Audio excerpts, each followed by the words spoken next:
Mesdames et messieurs, bonsoir. Merci de vous joindre à nous pour ce nouveau numéro de l'Échiquier international en direct de Al 24 News, direction la Palestine, où l'information est de plus en plus réticente concernant tous les sévices qui s'y déroulent pendant que le monde est occupé justement à régler ses affaires dans cette guerre contre l'Iran et les répercussions économiques qui en découlent. L'antité-sioniste, elle, est en train de faire passer ses lois les plus exécrables. Désormais, plus de 9000 détenus palestiniens risquent l'exécution de sang-froid sans que d'aucuns ne protestent ou s'y opposent. La vie des prisonniers détenus palestiniens, injustement, il faut le dire dans les geôles israéliennes, est réellement aujourd'hui en danger. L'heure est grave car la loi autorisant l'exécution des Palestiniens en détention est désormais adoptée par 62 voix pour et 46 contre, alors qu'une seule voix abstention. Une loi criminelle faite par des criminels, ce qui relève que cette entité qui se targue d'être démocratique et surtout morale n'est autre que l'incarnation d'un monstre, hideux aussi détestable qui monte. Tout de suite les développements.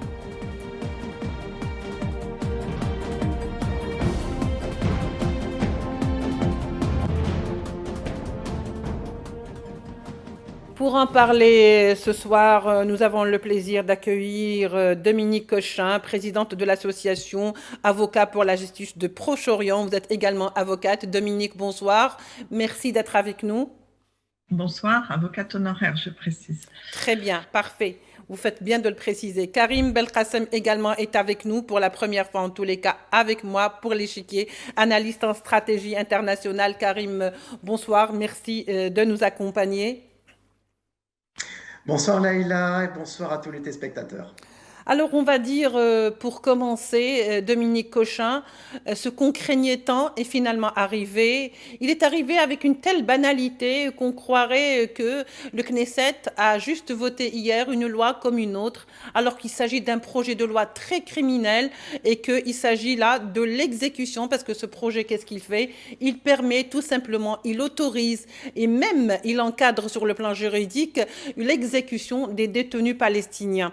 Alors, il faut dire que ce projet est passé. Et d'ailleurs, hier, on l'a vu, hein, je pense que ça a fait le tour des réseaux sociaux, la joie et comment Ben Gvir, pour ne pas le nommer, voulait même sabrer le champagne au sein de la Knesset. Il a été empêché, non pas parce qu'il trouvait ça indécent, mais pour des raisons que seul le règlement intérieur donc l'interdise. Mais il n'a pas raté ça, puisque dans le hall, il a fêté ça.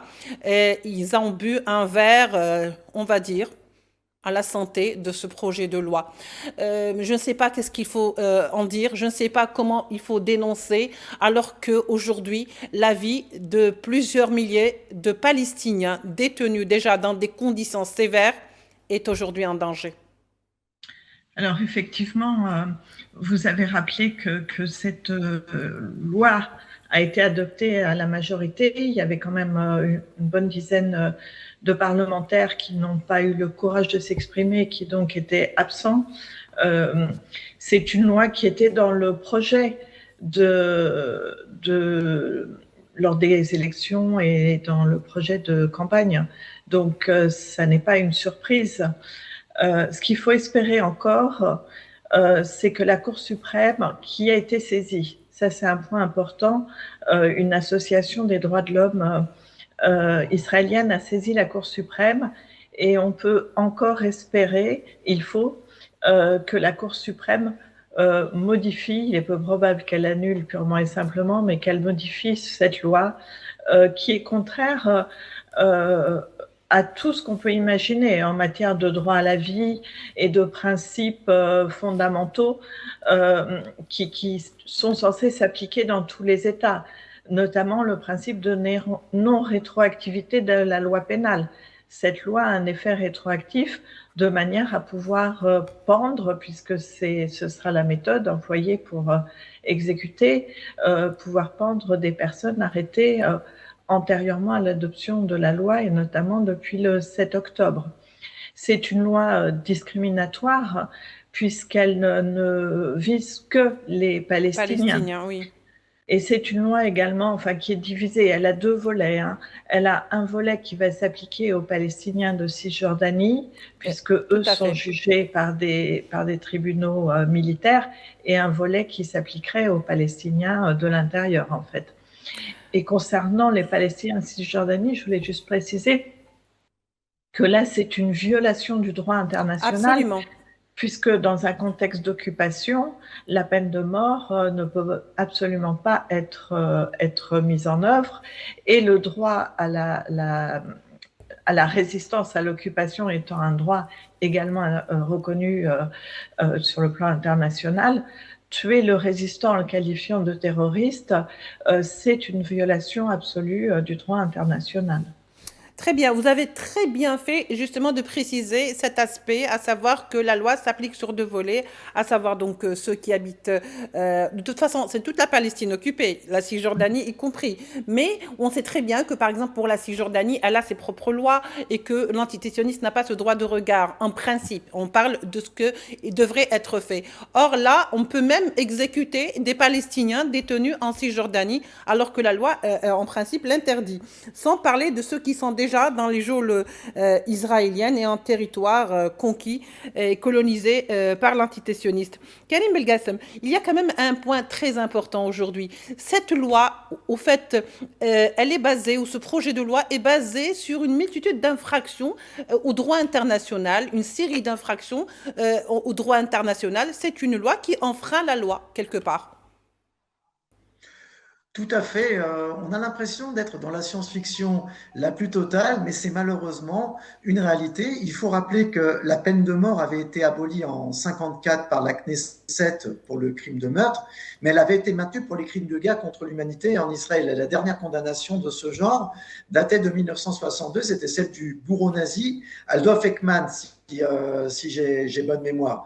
Si le terme palestinien n'apparaît pas dans ce projet, on voit bien qu'en réalité, ça vise au premier chef les Palestiniens où qu'ils se trouvent. Donc Oui. effectivement, en Cisjordanie, aussi bien en Israël qu'en Cisjordanie. Et effectivement, vous l'avez dit, c'est une violation du droit international, mais c'est dans la continuité de tout ce qui se passe depuis des mois et des années. On parle de ce qui se passe à Gaza avec ce génocide. C'est un contexte mondialisé du droit international qui ne veut plus rien dire, mais les deux pays qui violent le plus le droit international, ce sont Israël et les États-Unis qui s'affranchissent de ce droit international, soit pour des questions de légitime défense ou des questions de guerre préventive qui ne veulent absolument rien dire.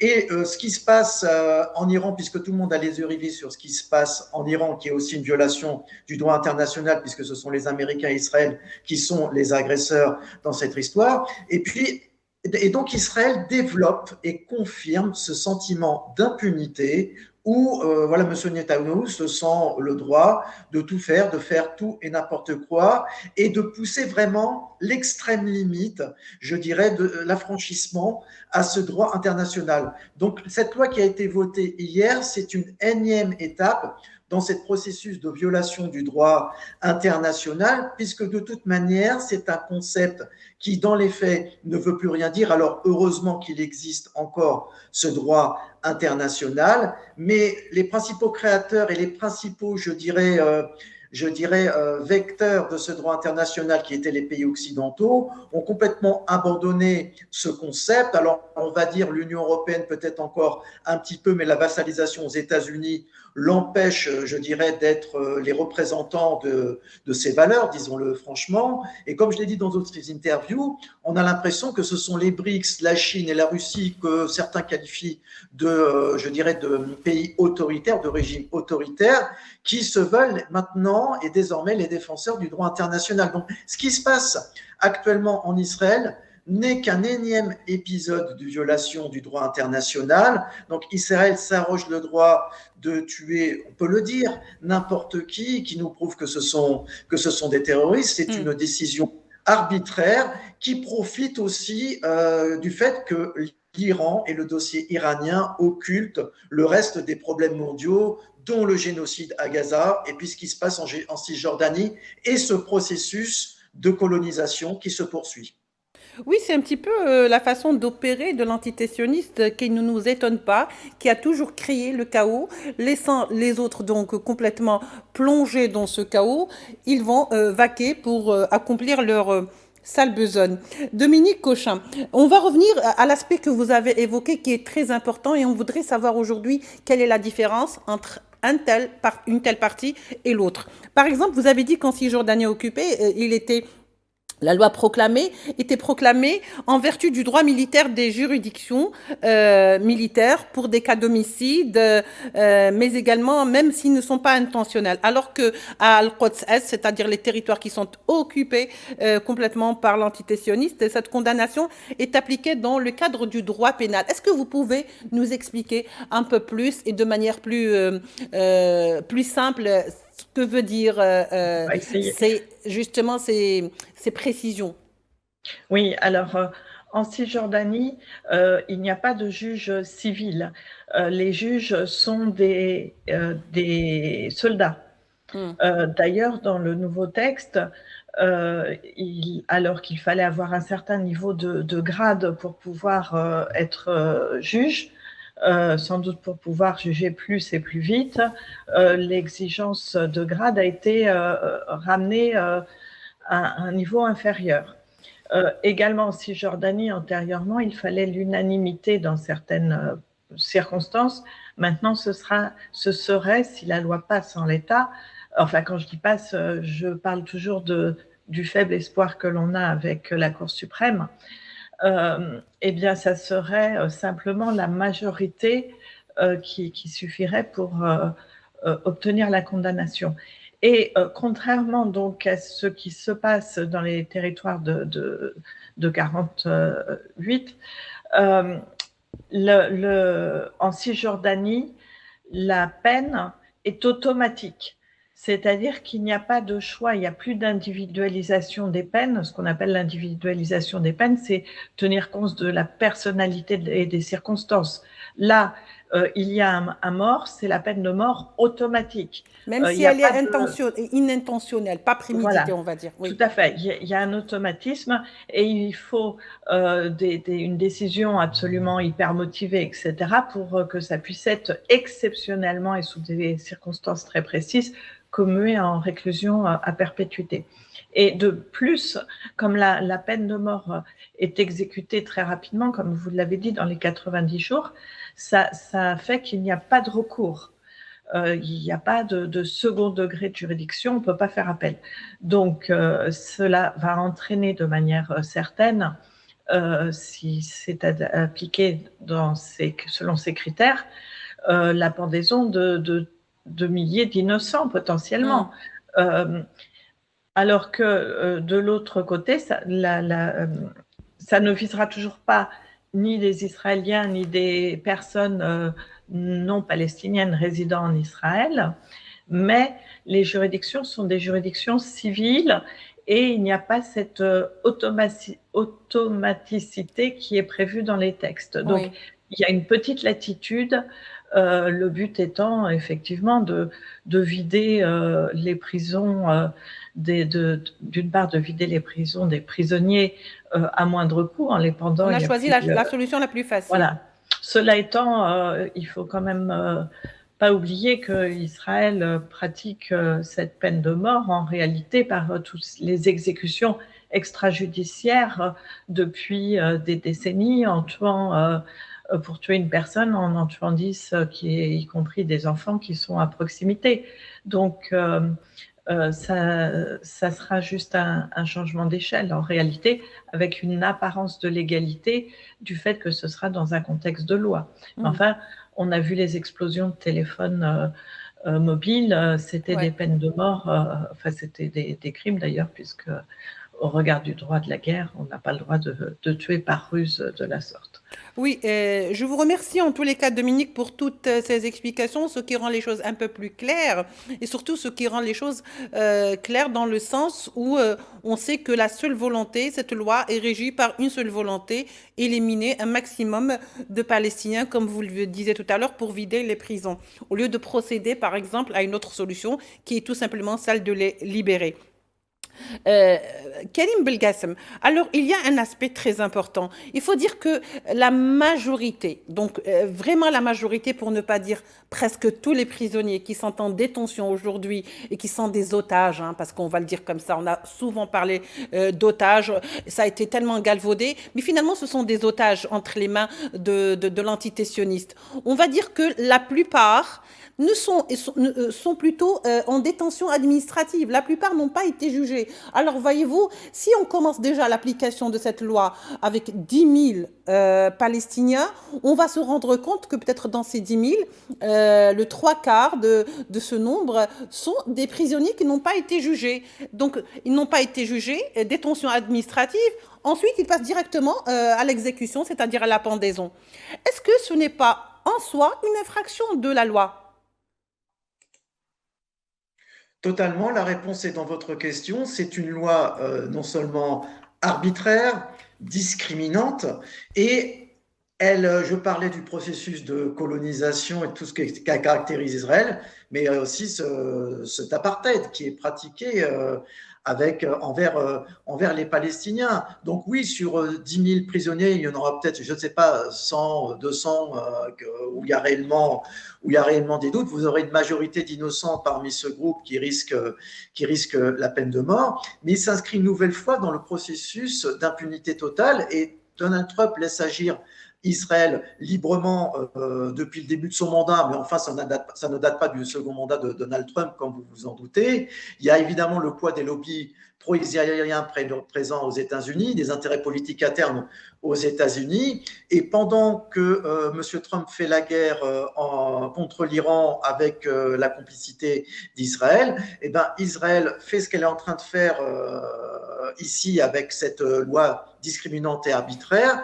Elle agit au Liban en occupant le sud Liban et elle a d'ailleurs déclaré qu'elle ne se retirera pas de sud Liban. Donc, c'est effectivement un processus de colonisation globale dont certains vont dire ah ben, ils sont en train d'appliquer le projet du Grand Israël, c'est ce qu'on ne peut pas exclure effectivement. Et votre bandeau le dit très nettement, c'est que la Knesset franchit toutes les lignes rouges puisqu'il n'y a aucun garde-fou, il y a une opposition qui n'existe pratiquement pas. Donc, on peut sourire. Alors, évidemment, on sourit de manière cynique, puisque certains disent qu'Israël est le seul pays démocratique du Proche-Orient, ce qui est une blague totale. Pardonnez-moi cette familiarité, mais lorsqu'on voit cette succession d'événements de colonisation et de génocide à Gaza, on est en droit non seulement de se poser des questions, et même de dénoncer une certaine forme d'injustice, et le mot injustice est très très doux. Alors en tant que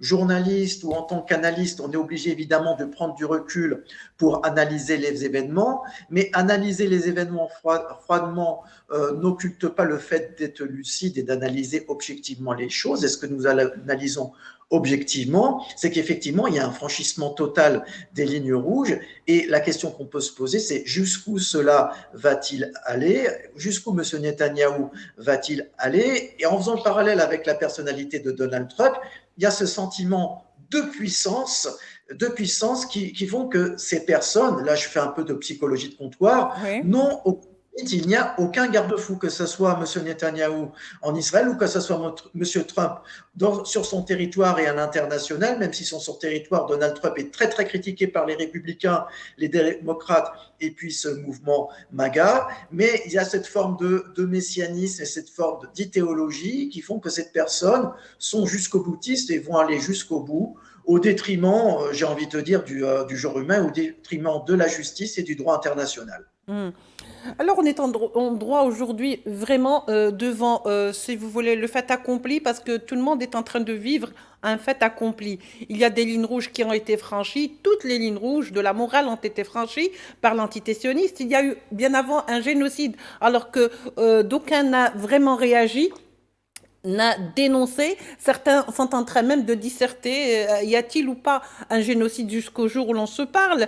Alors, est-ce que, Dominique, selon vous, aujourd'hui, cette loi ou le passage de cette loi va vraiment faire réagir?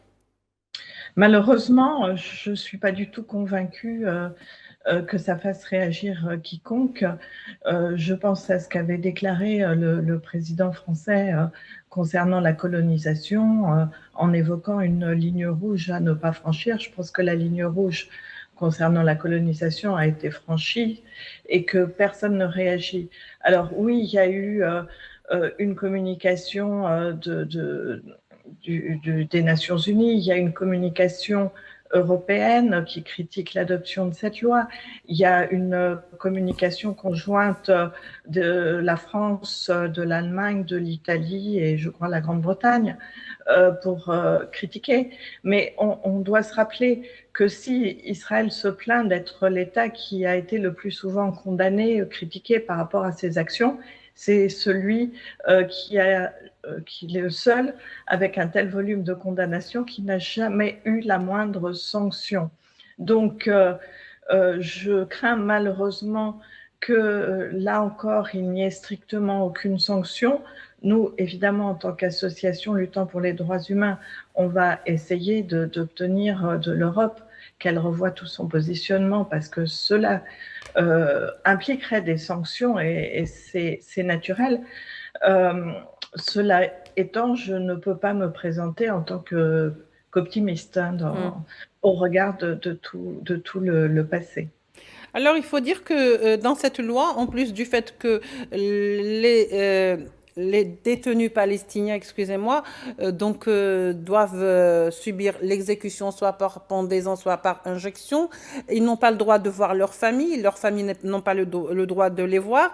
Et bien sûr, leurs bourreaux sont protégés jusqu'au bout parce que contre toute poursuite. Ça, c'est d'une part. On se pose aussi la question aujourd'hui que Karim Belgassem, que cette loi, elle est discriminatoire et elle le montre chaque jour parce qu'elle ne s'adresse qu'aux Palestiniens. En fait, ce n'est pas une loi contre le terrorisme en soi, c'est plutôt une loi qui fait terroriste tout Palestinien qui bouge. C'est exactement ça. Je partage ce qu'a dit Madame. Je ne suis absolument pas optimiste et même pessimiste, malheureusement, pour l'avenir. Effectivement, chacun a sa définition du terroriste et on a l'impression qu'on est tous le terroriste de quelqu'un sous prétexte qu'on ne partage pas les mêmes opinions ou qu'il y a des combats qui valent la peine d'être menés. On va considérer les Palestiniens comme des terroristes, le Hamas comme des terroristes ou même l'Iran comme un État terroriste. Donc ce sont des vues de l'esprit qui sont très très très subjectives, bien entendu. Donc pour n'importe quelle parole ou n'importe quel acte, vous pouvez être suspecté d'être un terroriste. Alors ça rappelle curieusement les attentats du 11 septembre, la période post-11 septembre, où c'était le vice-président de George W. Bush qui avait fait voter cette loi du Patriot Act qui encourageait à la fois la dénonciation et puis toute personne qui pouvait être d'origine musulmane, disons-le franchement, pouvait être suspectée d'être un terroriste. Donc voilà, c'est une loi totalement discriminante envers les Palestiniens, mais comme on l'a dit tout à l'heure, voilà, Israël prétend avoir tous les droits, c'est les droits de la légitime défense parce qu'il y a eu les événements du 7 octobre, mais lorsque par exemple l'Iran se défend des attaques israélo-américaines, là en revanche c'est du terrorisme. Donc chacun a son interprétation de ce mot-là. Donc à un moment il est nécessaire que des émissions comme la vôtre remettent les pendules à l'heure sur ce contexte, sur la définition des mots et surtout sur la définition des actes et puis l'interprétation de ces lois qui, bien entendu, même si elles ne le prononcent pas, sous-entendent, bien entendu, les Palestiniens et rien d'autre. L'idée du terrorisme, je dirais que c'est un emballage marketing pour désigner comme coupables d'office les Palestiniens, sans aucun jugement.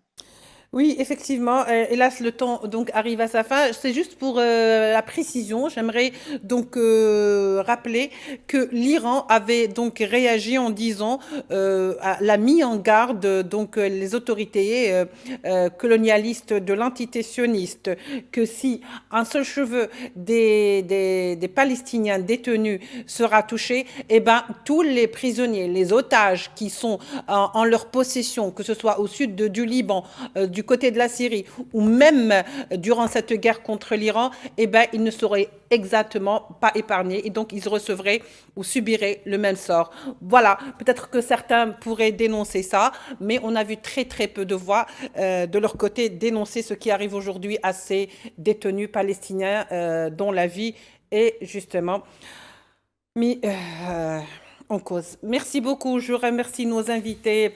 L'échiquier international tire à sa fin. Merci Dominique Cochin. Je rappelle que vous êtes avocate, vous êtes présidente de l'association des avocats pour la justice au Proche-Orient. Merci à vous également, Karim Belgassem. Je rappelle que vous êtes donc analyste en stratégie internationale. Merci à vous de nous avoir suivis. On se retrouvera demain, ou vous retrouverez l'échiquier international demain pour d'autres nouveaux numéros. Au revoir.